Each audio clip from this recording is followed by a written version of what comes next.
Opa, ei, tudo bom? Então, já parou pra se perguntar o que pode ser bom em alguém? Alguém poderia dizer que a beleza é um atributo? Bem, sim, de certa forma. Mas há pessoas que são bonitas, porém acabam usando sua beleza para inflar o ego e até mesmo manipular as pessoas. Então a beleza não é tão boa assim.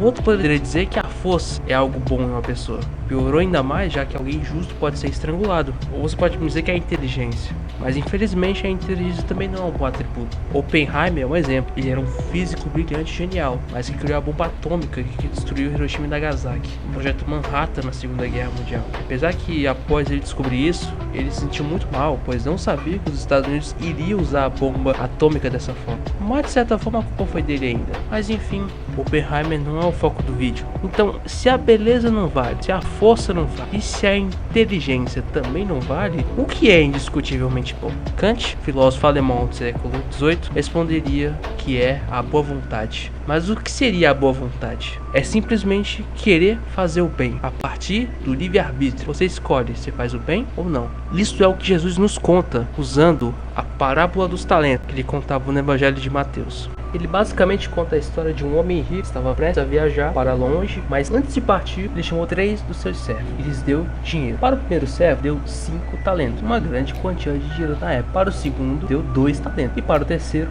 deu 1, cada um de acordo com as suas habilidades. O servo que recebeu 5 talentos saiu imediatamente e investiu o dinheiro, trabalhando duro para ganhar mais. O segundo servo também foi diligente e conseguiu dobrar os 2 talentos que recebeu. Mas o terceiro servo ficou com medo de perder o talento que tinha, então decidiu enterrá-lo para manter seguro. Depois de um tempo, o dono voltou e chamou seus servos para prestar contas. O primeiro servo apresentou os 10 talentos que havia ganho, e o dono ficou muito feliz, elogiando sua fidelidade e lhe dando mais responsabilidades. O segundo servo também duplicou os seus talentos e recebeu elogios e recompensas. No entanto, quando o terceiro servo apareceu, ele simplesmente devolveu o talento que havia enterrado. O dono ficou decepcionado e chamou o servo de preguiçoso e medroso. Ele tirou o talento do servo e deu para aquele que tinha mais. Ok, história interessante, mas qual é a graça dessa parábola? Bem, assim como acontece na natureza, a divisão não foi 3, 3, 3, mas sim 3, 2 e 1. E que sim, a natureza pode ser realmente injusta na distribuição. Isso você não tenha dúvida, mas isso não é motivo para desistir. Ele ganhou 3 mil e eu ganhei 1. Ele pegou os 3 mil e fez, e eu com meu 1 fui para cima. Independente se eu tenho muito ou pouco, até porque não importa o quanto eu tenho, e sim o que eu vou fazer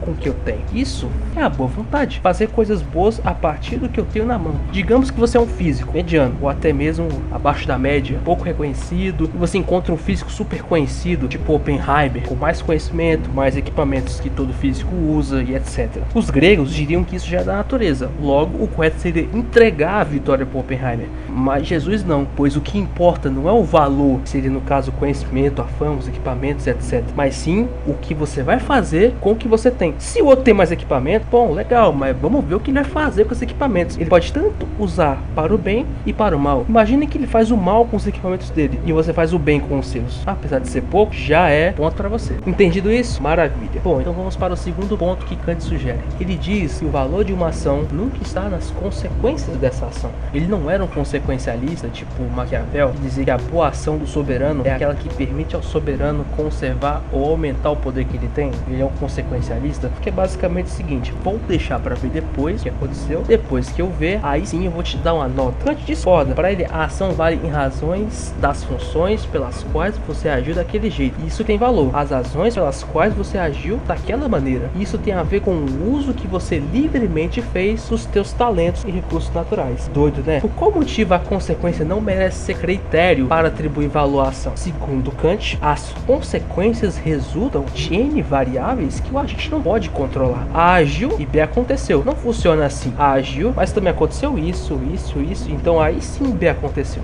Eu não sou muito fã de futebol, mas eu vou usar um exemplo futebolístico para exemplificar. Vamos imaginar um pênalti. O cara bate o pênalti desejando fazer o gol, querendo fazer o gol, fisicamente bem, mas o goleiro tem uma performance incrível e surreal e defende a bola. E alguém dirá: ah, pênalti bem batido é pênalti que a bola entra. Esse cara é um consequencialista? Não é assim que funciona. O pênalti pode ter sido bem batido e bem feito, porém a bola não entrar. Claro, tudo isso segundo Kant, não sou eu que estou falando. Isso até me lembrou um exemplo meu. Eu não era um aluno muito bom na escola, mediano talvez, e quando eu ficava de recuperação em alguma matéria, tipo matemática, minha mãe me dizia para eu me esforçar para estudar, porque mesmo se eu não tirasse uma nota satisfatória, pelo menos eu me esforcei. É exatamente o que Kant quer dizer. O que não importa, não é o resultado satisfatório, mas sim o seu esforço para atingir esse resultado. Para terminarmos, temos que entender dois conceitos fundamentais: desejo e vontade. Parto, mas desejo e vontade não são a mesma coisa? Para o senso comum, sim, mas estamos na filosofia, então temos que ir além do senso comum. Na visão de Kant, os dois são completamente diferentes. Vamos lá, o que é desejo? Desejo é algo resultante de uma carência identificada sentida pelo corpo. Considerando que para Sócrates e Platão, desejo é a falta, ou seja, tá faltando líquido do corpo, desejo beber, tá faltando alimento, desejo comer, tá faltando carinho, desejo carinho. O desejo é uma manifestação de condições pessoais que se impõem a você. Se tá faltando líquido no corpo, tá faltando líquido no corpo. Essa falta não tem nada a ver com uma decisão tua. Essa falta do líquido no corpo determinará o desejo de tomar água, ou como conhecemos como sede. Já a vontade não. A vontade é uma decisão deliberada, resultante de uma reflexão feita usando a inteligência prática sobre o que eu devo ou não devo fazer. Digamos que você esteja de dieta, mas encontra de forma mágica e surpreendente um chocolate na sua geladeira. É uma tentação, não é mesmo? Se fosse desejo, você comeria sem pensar duas vezes. Afinal, só se vive uma vez. Agora, se fosse vontade, você teria vários questionamentos se deve ou não deve comer o chocolate. Questionamentos do tipo: eu realmente estou com fome ou só quero comer o chocolate porque parece bom? Como isso vai afetar os meus objetivos de perda de peso